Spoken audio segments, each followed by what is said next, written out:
Alright, so album review, Kanye, Kanye. I still have Kanye on my mind. I just listened to My Beautiful Dark Twisted Fantasy. Kanye on the brain, sorry. Who are we talking about? Kendrick Lamar. Kendrick Lamar just dropped GNX not too long ago.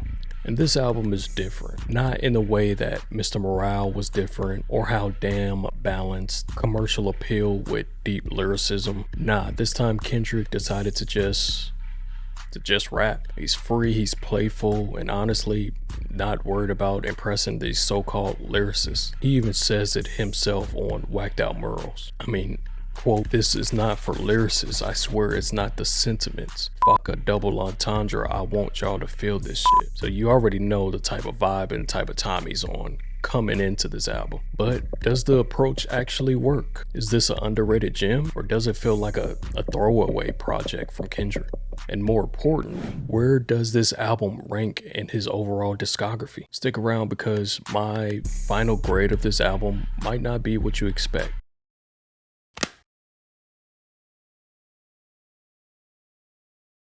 Alright, so before we get into the music, let's talk about how we even got here. So GNX, this album wasn't rolled out traditionally. There were no major singles, no promo run, no grand announcement. It just happened. The only real lead up we got was through Kendrick's name constantly being in the conversation, whether it was the rumors of his beef with Drake or the rumors that he'd be performing in the upcoming Super Bowl. And all of that chatter had people wondering, is Kendrick about to drop a project? Is he about to drop an album? Is he going to do another diss towards Drake? Then out of nowhere, in November of 2024, GNX dropped, shocking fans who were still trying to process all the previous diss tracks and all the other nonsense that was happening in the rap world at the time. And from jump, it was clear that this wasn't going to be a Damn or a To Pimp a Butterfly. This felt like Kendrick making an album for himself and also for the city of LA, but not necessarily for the masses. GNX is heavily rooted in that West Coast sound.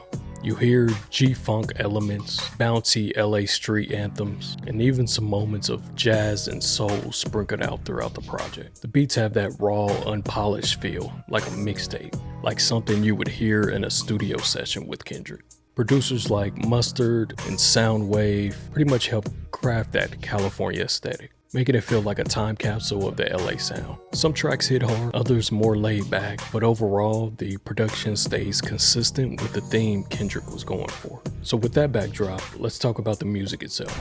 Alright, for this album, the tracks that I mess with the most are probably Luther, Man at the Garden, Reincarnated, and Heart Part 6. I mean, for me, Luther stood out immediately, and I'm sure a lot of other fans appreciated this track as well. I mean, that sample with Luther Vandross is undeniable, and SZA floats on that instrumental flawlessly. Flawless victory. She brings that smooth, soulful vibe to it that makes the song feel complete. For Man at the Garden, this one feels like classic Kendrick to me. The instrumentation, the vocals, it's the kind of song that wouldn't have been out of place on Mr. Morale and the Big Steppers, but it's easily one of the best songs on this entire project. And then you have Reincarnated. Kendrick has always been introspective, and this track carries some weight behind it. And then you have the Heart Part 6. The storytelling in this one is pretty much what caught my attention.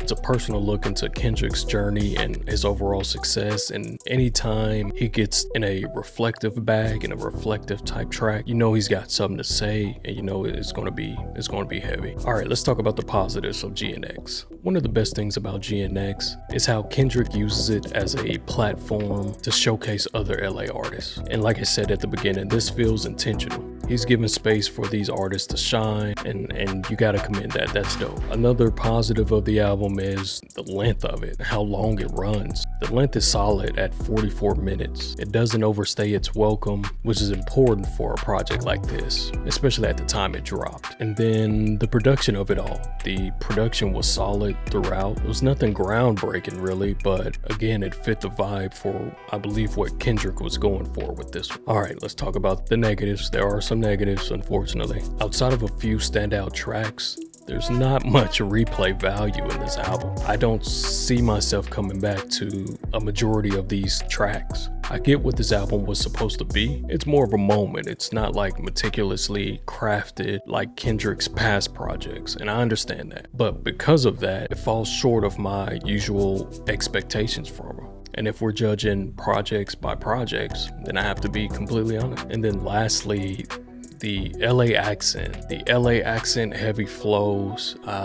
Yeah, after a while, it got repetitive. I mean, again, it fits the aesthetic of what Kendrick was going for, the LA heavy vibe. I get that. But it started to feel like a little too much at a point, and it started to get low-key annoying. It was like, okay, I get it, you're from LA, I get that. He kind of beat it over our head with us rather than putting a little more effort into the songs and maybe the overall replay value of this album. All right, so where does that leave GNX? Honestly, for me, I had to give this album a C+.